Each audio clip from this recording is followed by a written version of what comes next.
And I am in the airport, so I'm going to be quiet a lot, but thank you for coming today. And Heidi's going to help lead us kind of an open forum session this time.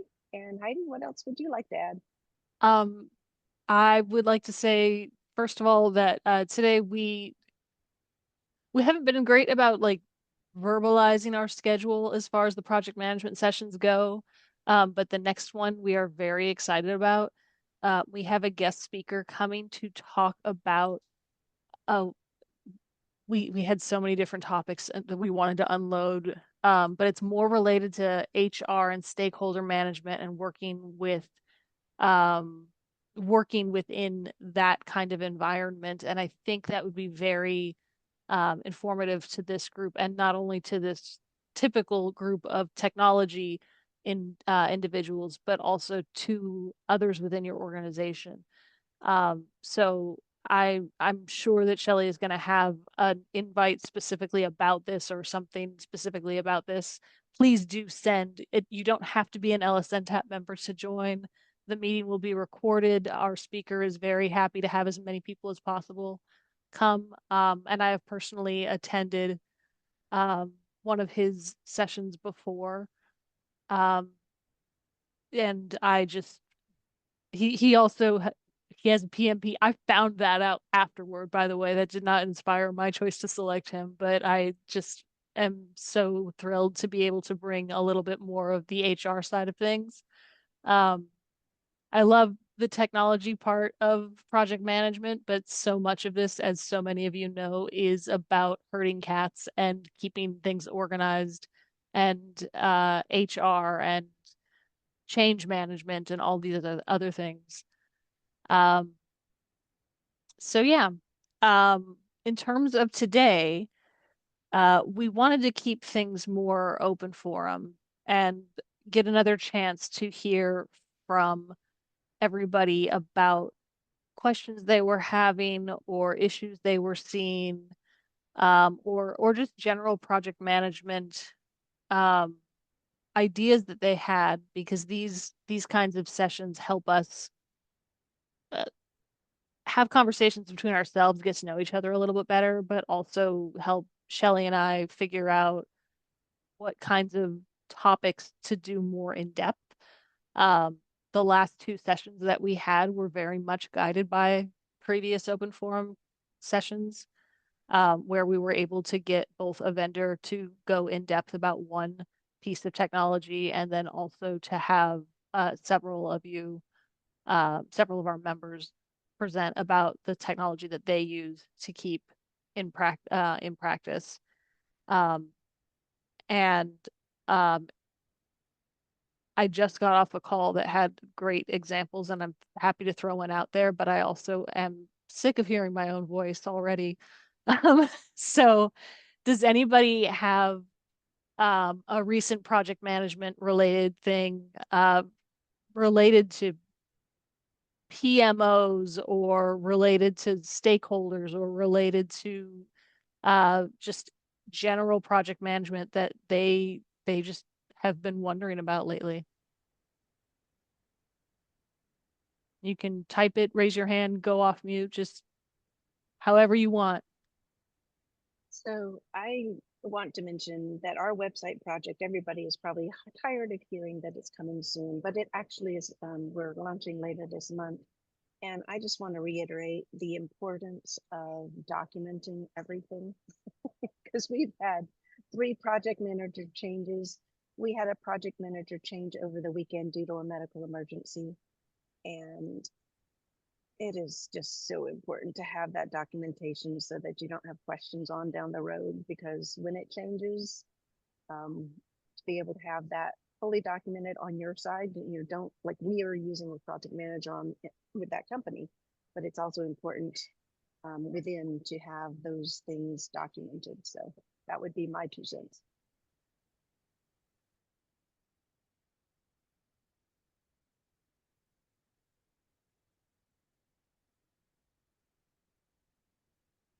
I'm not seeing hands, so I'm gonna jump in and say I'm gonna build off of Shelley's.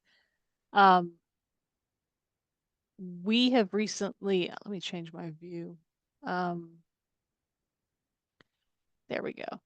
We have recently experienced another one of those hit by a bus moments where one of our key members in a team is no longer available due to medical issues and had to step away.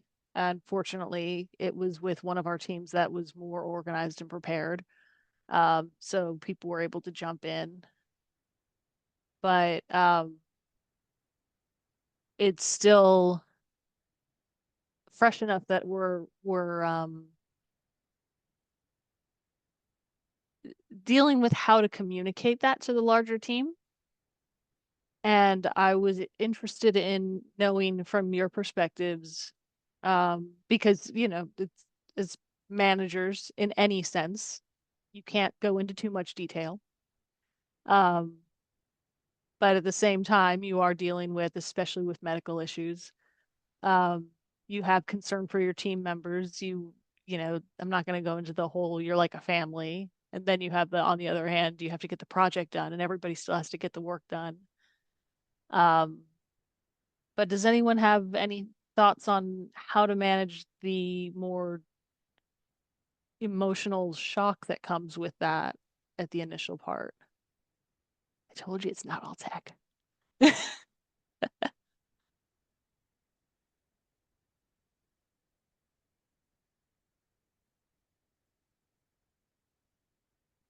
Has anyone experienced the same kind of thing? Yes. Okay, so I'm not alone. I'm not crazy.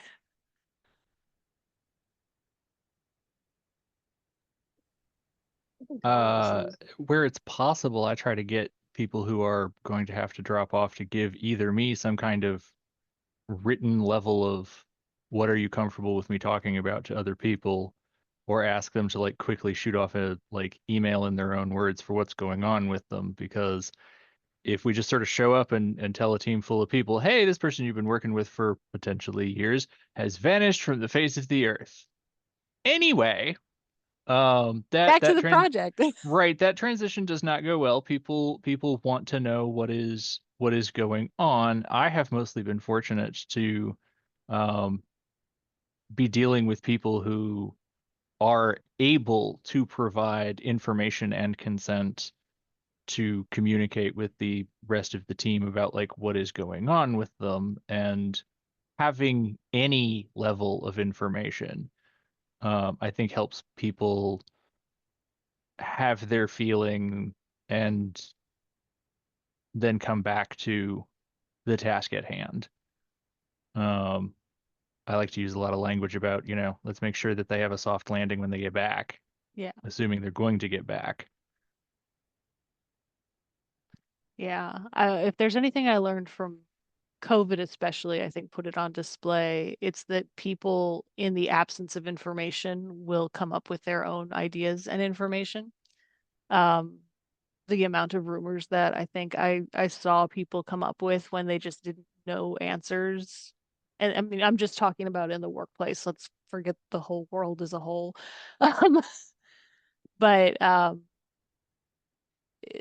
they want to know what's going on, and it's it's part of how they manage figuring out what they're going to do. Um, but the sudden loss of an important person on a team is tricky. And communicating the change in a sensitive way and being able to do that is it, it takes a lot of navigating, and you can't go too slow because if you go too slow, then the rumors start getting out. Like the leaks will happen, but if you go too fast, then you're not maybe getting the best information. Um, Yeah, it's for really those of tough. you who joined in the middle of the conversation, we're talking about we're doing more open forum style, and right now we're talking about how to manage uh, the more complex emotional change management bits that happen when you suddenly lose a team member uh, due to some unforeseen circumstance. They're just no longer available. to the team. And that's where documenting processes is so important. Yes. And I guess we could also expand in, if you can't get your team to document their processes, what are the methods that you have been successful in that, because it is really important. Yeah, and Ivy he lost a controller, HR director, and litigation director all in a month last year. I had a similar um, experience in one of my first years with GLSP. We had in my one office 2 people get diagnosed with cancer and one person resign within a 3-month span. And even though none of them were immediate, like at that point, none of them were immediately gone. They still had the time to wean off. It was a lot. And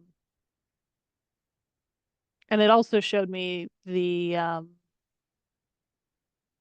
one of 2 of them were attorneys and one of them was an administrative assistant. And I'll tell you what, for all the attorney versus admin assistant stuff I sometimes see that happens in some organizations, it hurt hardest when we lost the admin assistant and they didn't have that administrative support.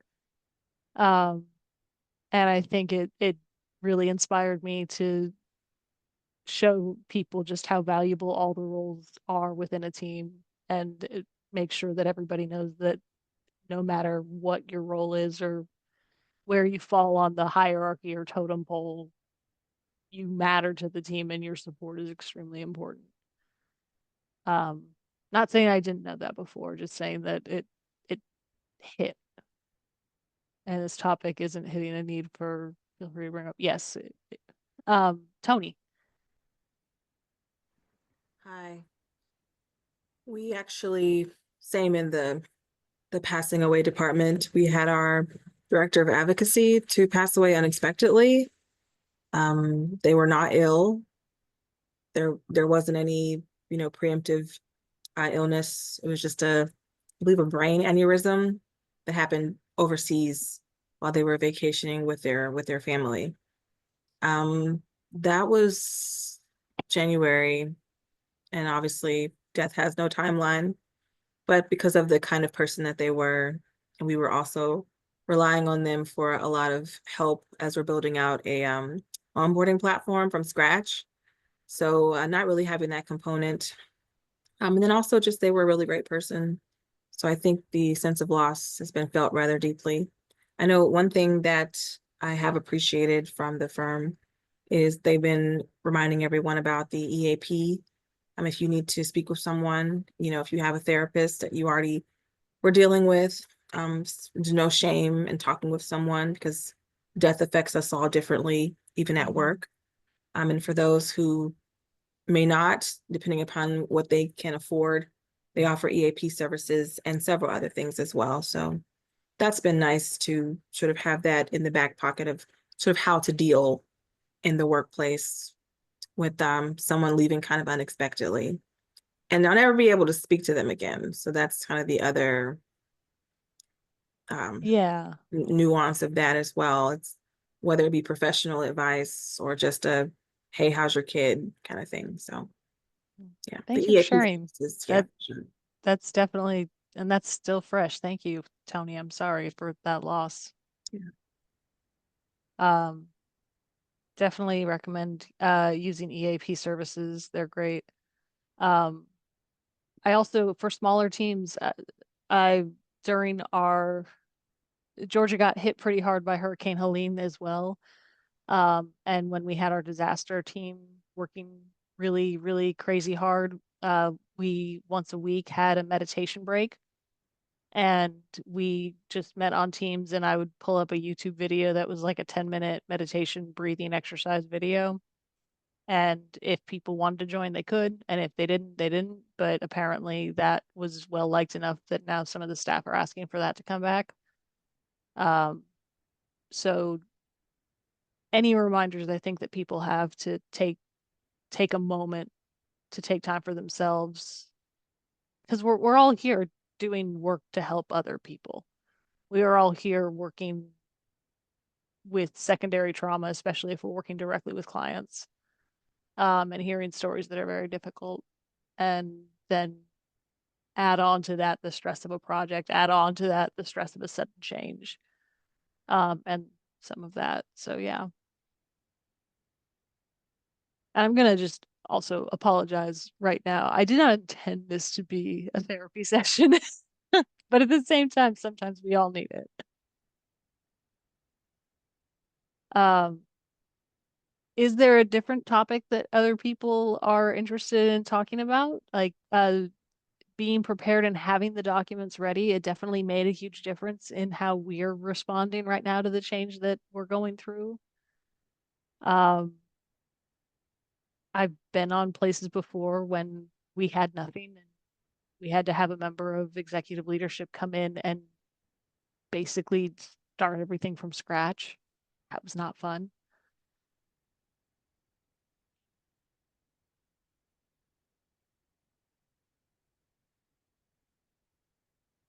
To be cynical and then compassionate, because my organization has gone through a couple of rounds of this because we're so big over the last couple of years.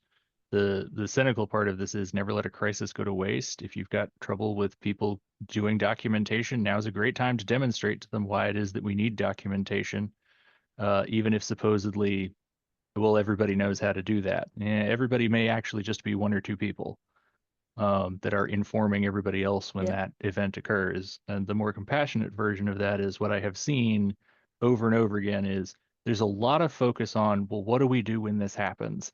And the answer is, well, that depends on what you've been doing for the last 3 years. I mean, Like it's a law firm. They should be used to that. What do you do? It we depends. we could like we can talk a lot about like, okay, well, what do you do in the moment? But like what do you do in the moment is going to be almost entirely dependent on how well you've engaged in the care and feeding of your people for the last 3 years.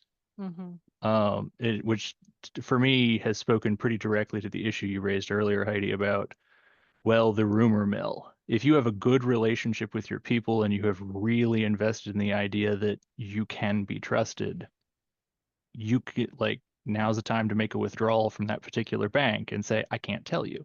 For their privacy, I cannot tell you. I need you to trust me right now. Right.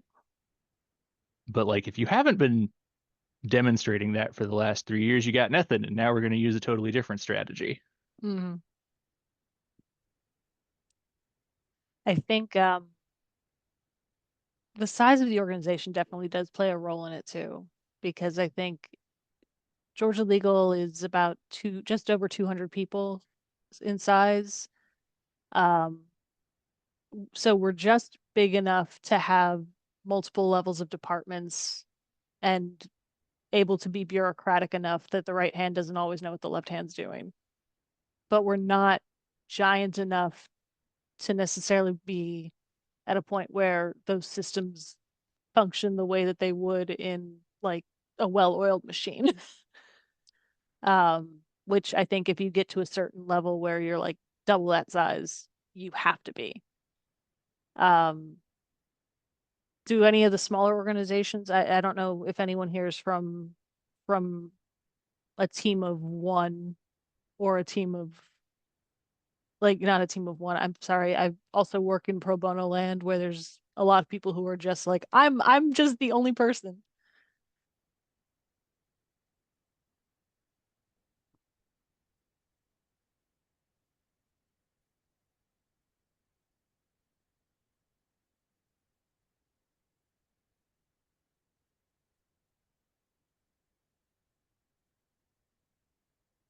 Hearing nothing. Let's just go ahead and shift gears a little bit. How are let's go even more high level. How are projects going? Does anybody have any really fun stuff that they're working on right now?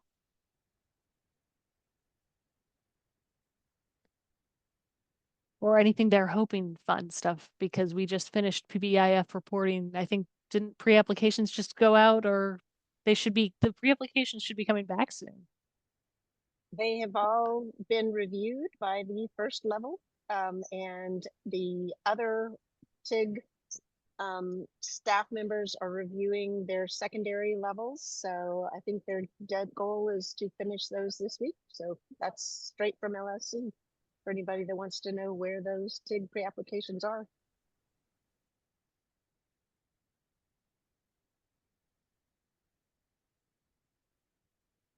Putting a new phone system and help desk workflow management system. We're getting workflows in June, and I'm really excited about it. Which vendors you go with? Well, we've been with Legal Server for forever, and I know that I remember, Chris, we talked about y'all being dragged into Legal Server, kicking and screaming. I think I remember that conversation. Did that last year. Good luck. No, the good luck I need is that we are going to finally try and use workflows to automatically send out client satisfaction surveys via email to the people who have emails that they let us, they authorize us to use. And getting our 9 offices to agree on what needs to go on the client satisfaction surveys. Christopher, which company did you guys end up going with for the phone? We're still deciding. We have a list of finalists. We're transitioning off Mitel, Oh, good for you. which fortunately we were already doing before Mitel decided to file for Chapter 11 last month. I did not know that. I We're didn't know also that. going off Mitel. Uh-huh. We're We're having we're a great on time. to we're going to Ring Central right now, and I just heard something about we're using Balto. I don't know what Balto is. It's their workforce management platform. Okay. They third-party contract it. It's very shiny. Like it looks like it can do a lot. We narrowed our field down to I think our current pool of finalists is don't quote me on this, but Dialpad 8x8 and Ring Central.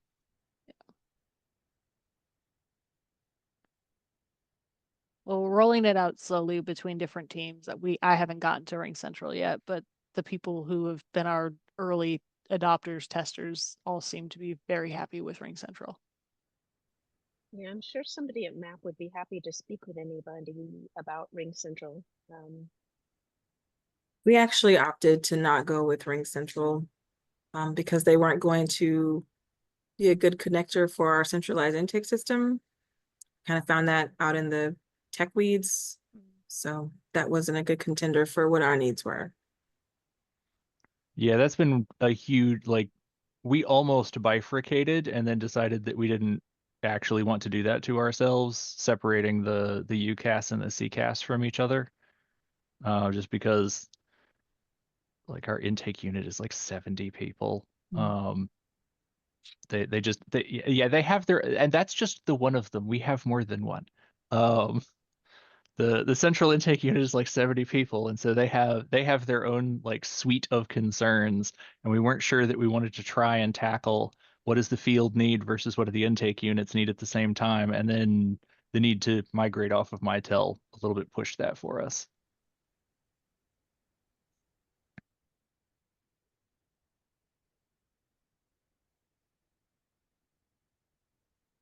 So I wish both of you the best of luck. Thank you. That was all of last year. It consumed me. So good luck. Good luck. I sense we'll need it. Yes, you will.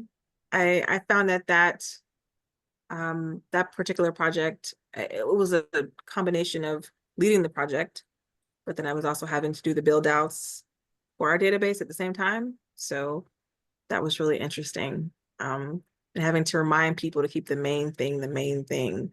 I know, not to get caught up in the excess. But remember like why we did this. What was the reason? What was the purpose? When they're complaining as you're doing the beta testing and oh, it doesn't have this.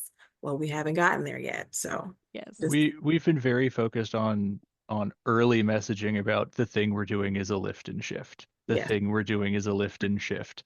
if the thing in front of you works, it will be an improvement. Bells Yes. and whistles will be later. Yes, exactly. Like, remember, you didn't have a phone and now you do have a phone. So yeah, but good luck, everyone.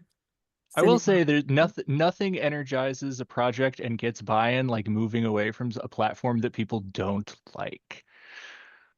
If people are unhappy with the underlying thing that you are moving away from, you get so much immediate buy-in, and people are willing to just dance past whatever objections they had before. And if they hear this is what we need to do to get you to better, they will let go of all of their complaints for now. Those complaints will be back. Of course. They, you They hit never the fully snooze. go away. Right, you've hit the snooze button on the apocalypse, but now you've got some time to work. I will say, recently, I have never gotten committee members so fast as when I said I wanted to clean up the SharePoint page because it was unruly and impossible to navigate. It had become terrible, and like people were like, I can't stand this page. I want to make it better. And then same thing with I've been working very hard to hook people on data. And so some people are becoming reliant on it, and so now they have opinions on it, and they start wanting to get into reporting. So I'm trying to find as many ways as possible to automate reporting in a way that does not scare them with Excel. I tried teaching 2 different people pivot tables earlier this week, and it went last week. It went well, but teaching 2 people is very different than trying to teach most of the people. And they wanted to learn pivot tables. Tracy, can you shoot me your email address? Are you willing to have a chat? I'd like to know what that experience was like for you all. Unless you want to just like do a song and dance here. No, I'm happy to share my email address with you. Financially, cost-wise, we got overall a really good deal on Dialpad, but there are pros and cons to it. So happy to chat about it. Very interested in those cons. I wish I'd known it ahead of time.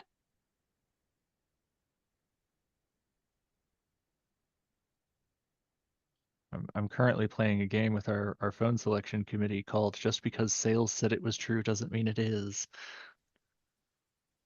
Agreed. I did like being able to tout the nonprofit perspective. I think that was a nice, interesting. We ended up going with Google Voice after it was all said and done. We're a Google Workspace platform. So people were trying to say, oh, that would be best for us. And I'm like, well, let's look at all the details. But the salespeople, I gotta hand it to you. I see why they're getting paid what they're getting paid. So it was all glittery and glamoury and all the things. And that's actually one of the reasons why we opted not to go with Ring Central, was because there was so much glamour. We didn't feel it was going to meet the basic needs of just phone, regular dialing, of course, connections with our centralized intake platform and things like that. So yeah, but shout out to the salespeople. Yeah, they're definitely getting paid well, for sure, for sure. In case it's helpful to other people, so we ran RFP cycles for this. We actually did an RFI and then an RFP because I decided I needed to drown in paperwork. But one of the things that we stuck in just out of sheer frustration from a different round of sales was we made it part of the RFP process that we would not have calls without an engineer present. And putting that as a condition of speaking to vendors that we would have that there would be an engineer in the room really improved the conversation around, all right, but what does this do? So that when we started asking questions about, like, I always bring some of our technical people to ask like a few in the weeds build questions just to test for function, and having somebody that could give an answer instead of, well, I don't know, I'm not technical, let me go away and come back with an answer that may or may not be responsive to your question. Like making that part of the process is really helpful. Mary? Yeah, I just want to like add on or agree with that. When we were talking with we had our RFP for our developers. The place we ended up going with, yeah, I would agree with both Tony and Christopher. So the salespeople were very salesy, and I got so many like, I don't know the answer to that question, and then later, I feel like the answers that we ended up getting from the salespeople were not quite accurate, and I wish we had done more of like insisting that we had talked to the actual developers or engineers or whoever it was on the other end that had actual knowledge, because I feel like some of the information we got from the salespeople was just not accurate, and we've had problems, and we've had to have conversations with like really the head of the company and say like, look, we got inaccurate information from your salespeople, and this has been problematic. And I think going forward with the RFP, putting a clause in there like that is actually a really, really good idea. I sense a session on RFP processes, contracts, like setting up those kinds of things would also be interesting.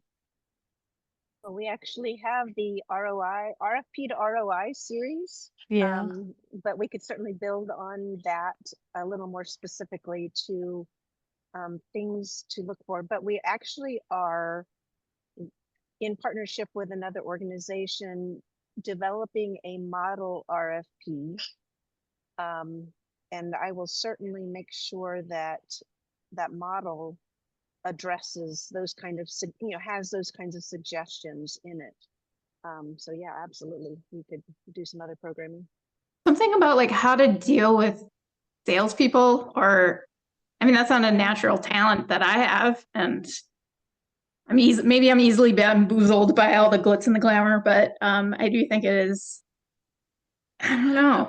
We'll bring in salespeople and do like a mock trial with them. Yeah. I don't know, for those who went to law school, it's puffery. How much puffery will we allow on what they actually produce? I know that for anyone here who's just starting out, I found something to be very helpful. I won't even talk about the anxiety that we experienced last year with the phone system, but one of those was talking to Mitel. Now that they're going through Chapter 11, I'm not sure what the policies might be, but talking with them about making sure that we had proper extensions. Our people had been bamboozled. Bamboozled. Mitel approached us with the Mitel soft phone feature in 2021. And, it was all the rage, and we went ahead and went with that. But then it ended up not working. Literally every single user was having a different soft phone experience. Some people's, their phone would not stop ringing. Others, no matter what they did to adjust the, out of office settings, then they couldn't receive calls. Some people could only make outbound calls. Some people could only receive inbound calls. It was insane. So 150 people with everyone having a different app experience from the same company, and just the pandemonium that was.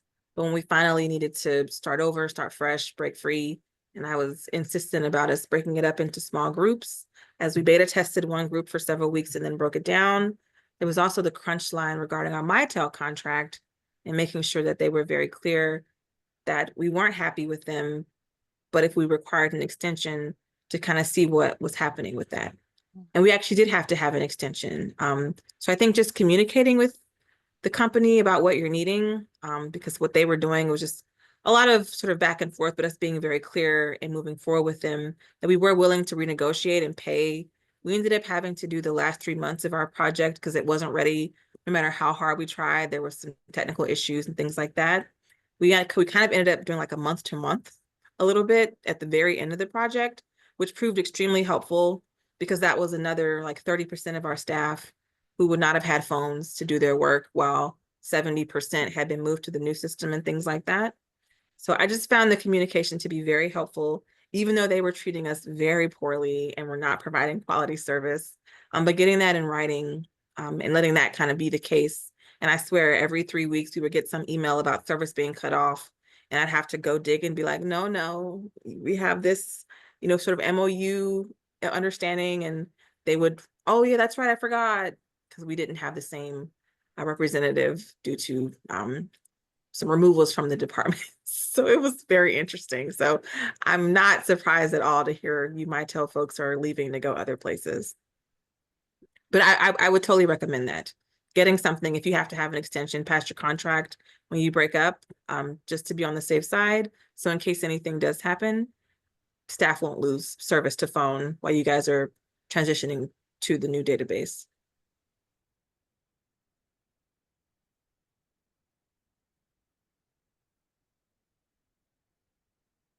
I haven't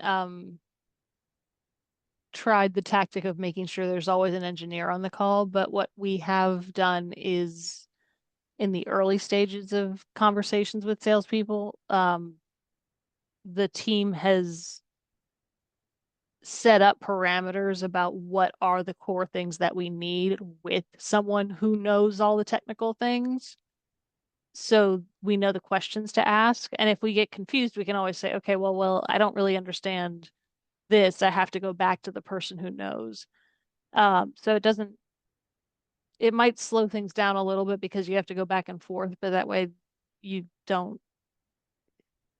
you don't have access to someone in-house who knows all the answers, you have an ability to have conversations that are a little bit more technical with the salesperson and to try and tone down the showmanship. But they are good and they're very insistent. And no more so than when they're absolutely trying to keep you. Even though one side of them is we're experiencing another with a different vendor, like really crappy service on one end, and then the other person who's like the project manager overseeing it is like the greatest person ever and doesn't work. So I'm curious, has anyone used or are you using brokers in your searches? Like we have a broker that's done a fantastic job for several organizations that we provide the information to organizations when they come to us about telephone systems. But that plus, would it be helpful for us to identify brokers for other kinds of products? You know, is that a service that the community would like to have someone who's kind of a third party that is an expert in something? Whether, you know, Amy is an expert in telecommunications, but we could probably identify experts in various other kinds of products. And would organizations be willing to use them? Because they don't charge, right? We, as the organization, we don't charge, we don't pay for their service. The companies like Mitel or Ring Central pay the brokers for connections. But if they truly are independent, is that something that organizations would consider using?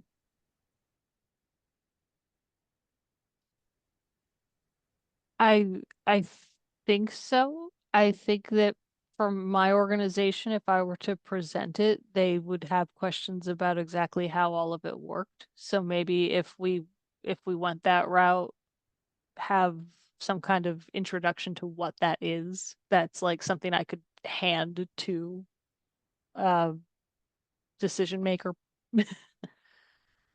um I want to assume that everybody would know, but I'm also thinking of just having a standardized document is always preferred. No, I agree. I've never heard of using a broker, although the concept makes sense. I think an explainer, a brief explainer would probably be helpful to sell it to people. Especially to explain, I mean, to a certain extent, they're independent, but to a certain extent, they're also kind of selling something, right? So, is there a way to, I don't know, gauge their independence? Or do you just kind of have trust? You're muted, by the way. Yes, I mean, there is a way. Most brokers are willing to share what the relationships are, and if they're not, then, you know, we would steer clear from them, right? And their business is word of mouth. So you know, we have gone out, the telecommunications one came word of mouth to us, and Amy actually helped produce an office hours for us. So it, you know, we would do a little bit of vetting on our side. But yes, they have to disclose what those relationships are. And I'm curious, Tracy, you said that there was a cost involved with yours. Would you like to share a little bit about that? You beat me to it, Shelley. That was my next question. So I don't know what the cost was.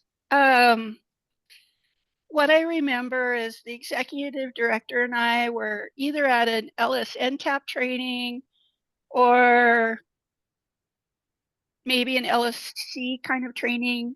Anyway, the point of the session was to discuss new telephone systems. And there was some consultants on there whose specific role is to do what a broker does, which is to research phone systems, find out what your needs are, and then try and find phone systems to recommend. Unfortunately, I'd have to ask about the cost of it. I'm pretty sure we paid the cost, not the phone companies. But the amount of time that went into researching all the bells and whistles of the different phone systems and narrowing it down, it was worth it even for us to pay for it.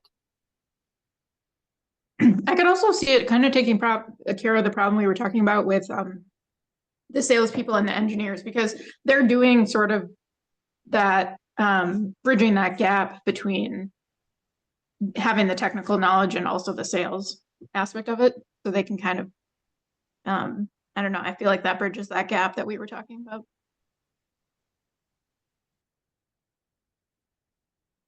I think they're particularly valuable not when you're replacing a system you already have, but when you're growing into a system that you've never used before.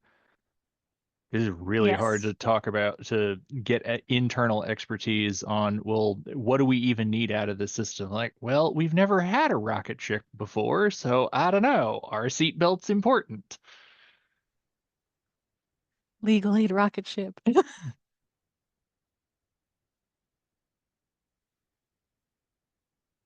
Or frankly, if you're far enough behind on the system you're transitioning off of, we did a procurement cycle where I attempted to explain to one of the engineers that I needed him to explain it to me in crayons, because what he was offering us was so far beyond what we have now that, like, I don't know. I've never had a car. You're asking me what kind of transmission I want while I'm transitioning off of a Red Ryder wagon.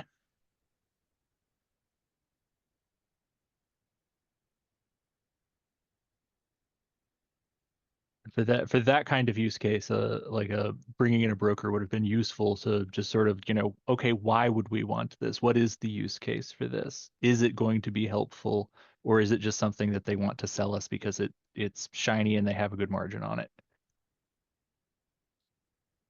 So Jessica, you'd be interested in hearing more about the approach at a future meeting and or as a resource. We can definitely look into incorporating that. I think that fits neatly into a couple of different areas with LSNTAP, so we can see where all the different features fit and make sure to put that somewhere on the schedule. Yeah, because one thing I often think about from where I sit, focused on the data, is ultimately people want to know what's happening as they're using the tools. And so being able to get ahead of saying, you know, as long as there's a way for us to extract it, and if we can even, as you all are thinking about requirements, like when we're talking internally about tools, you know, is there a way to incorporate an integration or API feature? That's something that's come up as we think about future RFPs and tools.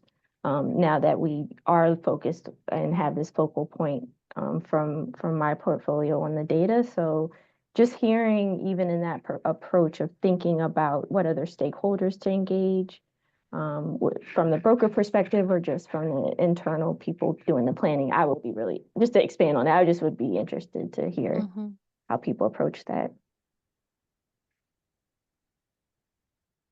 Tracy, I don't even know if this is in your wheelhouse, but I would be interested to know what the cost of that broker was.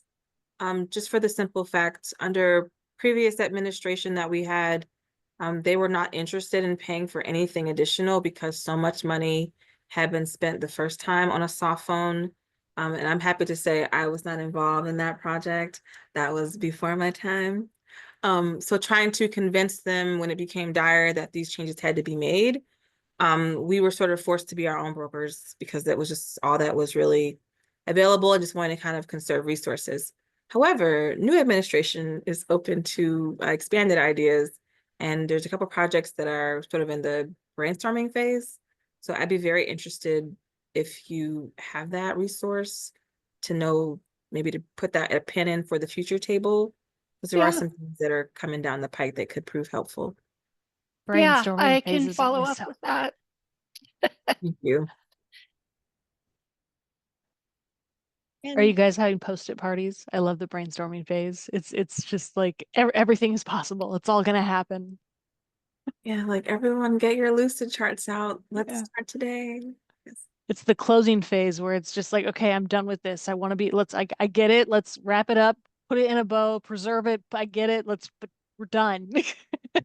It's a very exciting time. But I did have to do that whole, don't forget everyone, we're a team of these people. So, Yeah, you know, put a pin in, because we have to finish this project first before we go to the next project. it's always the hardest that time frame.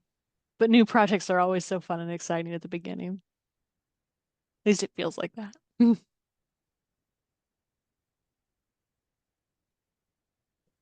I will say that one of the things that we're doing this year is kind of revamping our technical assistance program. And I think that these, and right now, the way it's been done in the past hasn't been really satisfactory in my mind. But we are developing contracts for tech service providers in the space and identifying what their expertise is. So then when organizations come to us with a technical assistance request, whether it be help drafting an RFP or help us think about what requirements we need for a phone system or whatever it happens to be, we will already have contracts in place with experts in the field that can give that independent, they would be Ellison Tap's clients, right? And answering to us. So then there's no pressure to become that company's client for the organization. And you can get that very limited scope assistance and then take that information and do with it what you will. And I think that is something that will be of benefit. So watch for that to be announced soon. We are in the works. Our technical assistance program is available now. I just want to be very clear. So if you have that, what services we can offer is limited, and we're hoping to expand that with this program. So anyway, so that's something that we are thinking about, and thinking about all of the different kinds of technology that organizations need. And if we can identify an expert in that technology to help organizations figure out what they need to put in their RFP and what they, because so many things, many companies are willing to help you write an RFP, but they do it with the kind of understanding that you're going to choose them when that Right. RFP is released, right? And that is kind of problematic. So that's something that we've been looking at, and is something that the tech service providers in the field, in our community, have mentioned. So we're going to experiment with this and see how it goes. But it's something that I'm excited about trying things a different way. So I'll keep you informed on where we are in that process.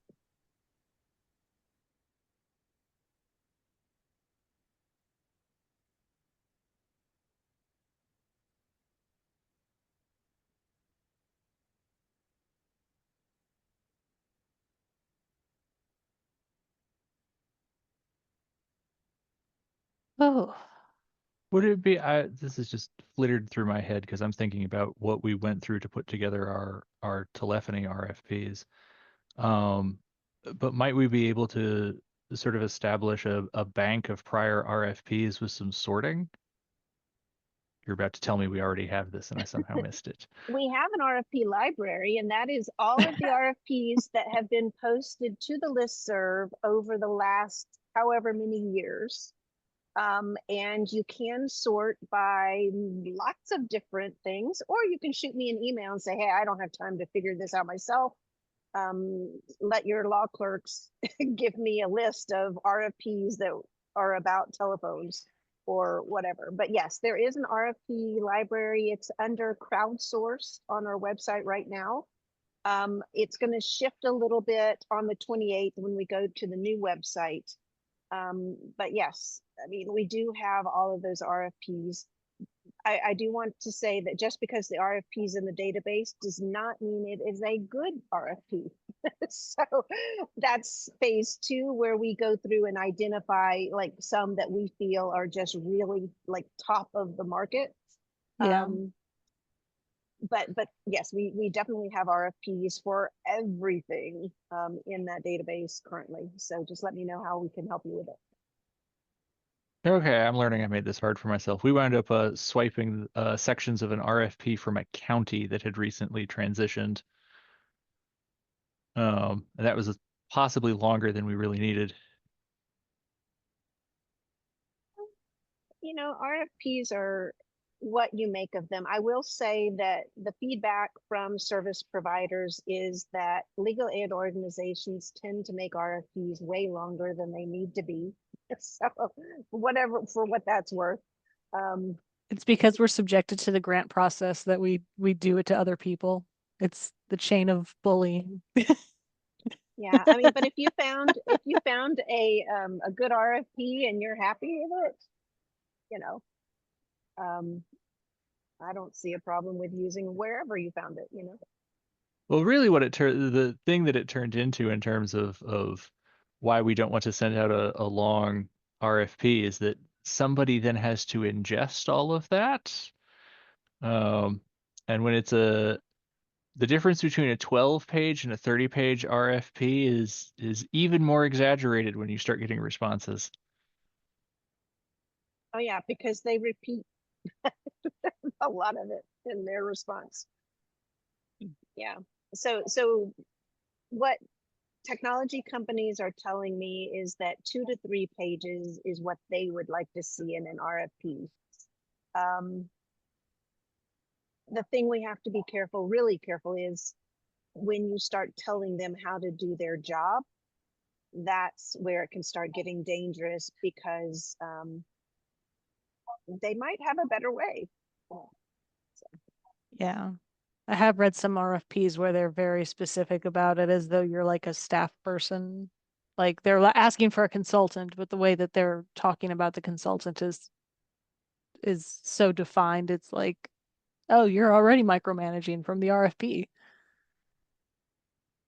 And legally, that's an issue, because then are they an independent? You know, so you have to be careful of that for HR and legal reasons. Okay, so session on brokers, session on RFPs. That would probably be good to do the RFPs when we have the new website, so that way we can do the library tour at the same time. That's good. My background is preventing you from seeing this, but my dog has decided that he wants my attention so that he can bark outside the window, and it's very important.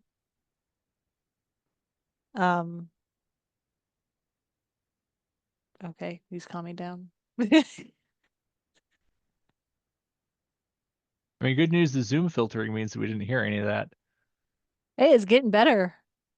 Teams is like on top notch with blocking out dog noises. I don't know how it's done that. Maybe I've just spent too much time talking into it.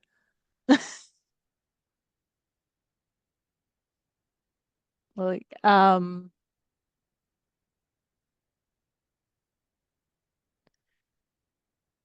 still, we are at 158.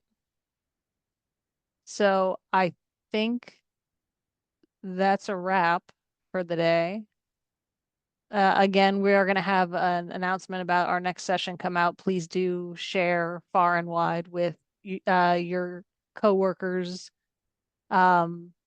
including tech sphere and non-tech sphere.